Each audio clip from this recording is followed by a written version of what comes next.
In this video, I'm going to show you how to connect your Xiaomi Smart Camera C700 quickly and easily.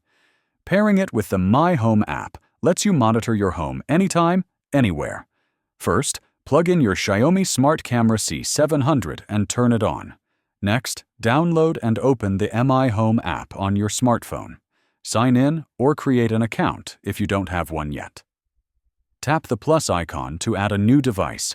Then search for Xiaomi Smart Camera C700 in the device list and select it. Follow the app's instructions to put your camera into pairing mode, usually by pressing and holding the reset button until you hear a beep or see a blinking light. Make sure your phone is connected to a 2.4 GHz Wi-Fi network, as the camera only supports this frequency.